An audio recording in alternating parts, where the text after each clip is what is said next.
ஈஸியான சிக்கன் குழம்பு எப்படி செய்யலாங்கிறத பார்க்கலாம் வாங்க. குக்கரை வச்சு இப்போ எண்ணெய் ஊற்றிக்கிறேன். எண்ணெய் கொஞ்சம் நிறையா ஊற்றிக்கலாம்.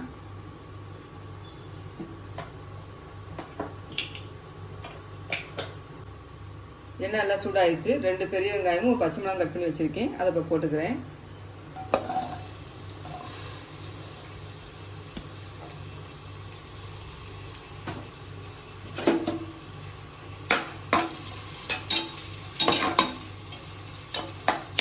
வெங்காயம் நல்லா வதங்கட்டும்.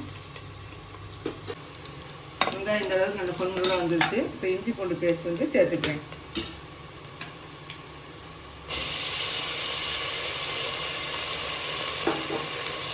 போட்டு லேசாக கலந்து வச்சுக்கலாம்.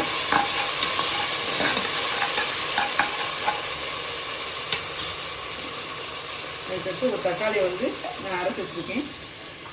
இந்த அளவுக்கு அரைச்சா போதும், அதையும் சேர்த்துக்கலாம்.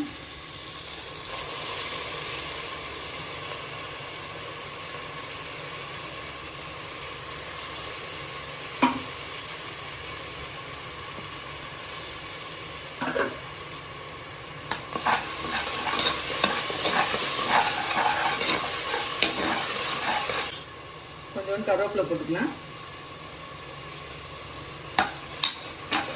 வெங்காயம் தக்காளி இஞ்சி பூண்டுலாம் இந்த அளவுக்கு வதங்கிடுச்சு. இப்போ சிக்கனை சேர்த்துக்கிறேன். சிக்கனை போட்டுக்கிறேன்.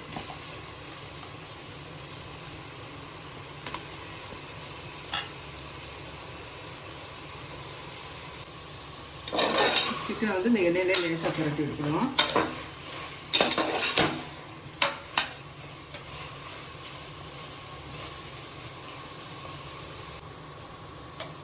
இப்போ கொஞ்சம் மஞ்சள் பொடி போட்டுக்கிறேன். ஏற்கனவே சிக்கனில் மஞ்சள் பொடி போட்டு தான் இந்த கொச்சை வாடை இல்லாமல் இருக்கிறதுன்ட்டு மஞ்சள் பொடி போட்டு கழுவுனேன். இப்போ வந்து மஞ்சள் பொடி போட்டிருக்கேன். அதுக்கடுத்து கொஞ்சம் வந்து காரத்தக்கன மிளகா பொடி போட்டுக்கோங்க.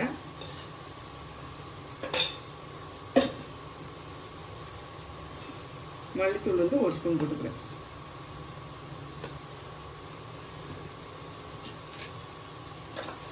போட்டு நல்லா மிக்ஸ் பண்ணி விட்டுக்கலாம்.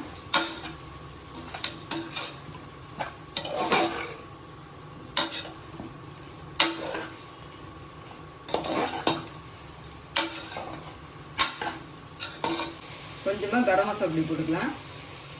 அதுக்கடுத்து கொஞ்சம் தயிர் ஊற்ற போகிறேன்.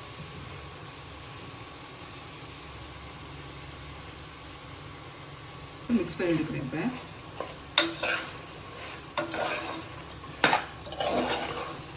தயிர் சேர்த்து வேக வைக்கும்போது நல்லா சாஃப்டாக இருக்கும். சிக்கன் வந்து சீக்கிரம் வந்துடும்.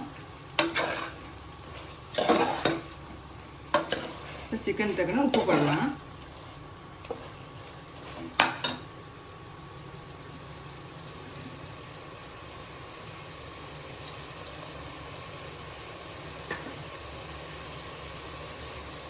உப்பு தான் போட்டிருக்கேன். போட்டு நல்லா கிண்டி விட்டுக்கிறேன். மசாலா போட்டு நல்லா பரட்டிட்டேன். ஒரு 1/2 கிளாஸ் தண்ணி ஊற்றி ஒரே ஒரு விசில் தான் விட போகிறேன். தண்ணி நல்லா கலரி விட்டுக்கிறேன்.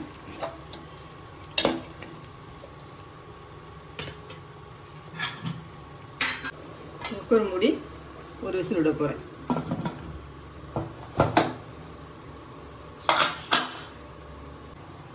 ஒரு விசில் விட்டுட்டேன். இப்போ கேஸ் இறங்கிடுச்சு. இப்போ வந்து ஓப்பன் பண்ணி பார்க்கலாம்.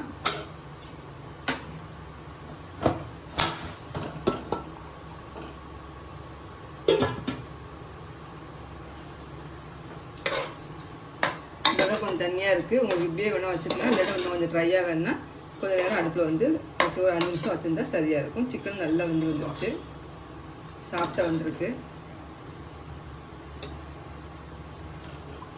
இன்னும் கொஞ்சம் தண்ணியாக இருக்கிறனால பிள்ளைய கொஞ்சம் கட்டியாக கிரேவியாக கேட்பாங்க. அதனால் ஒரு 5 நிமிஷம் வைக்க போகிறேன் அடுப்பில்.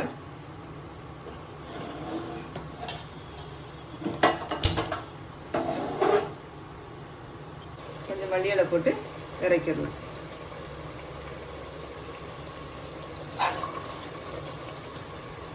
சாதம் சப்பாத்தி எல்லாத்துக்கும் சிக்கன் குழம்பு வந்து ரொம்ப சூப்பராக இருக்கும். இந்த காம்பினேஷன் வந்து நீங்களும் செஞ்சு பார்த்து எப்படி இருக்குன்னு கமெண்ட் பண்ணுங்கள்.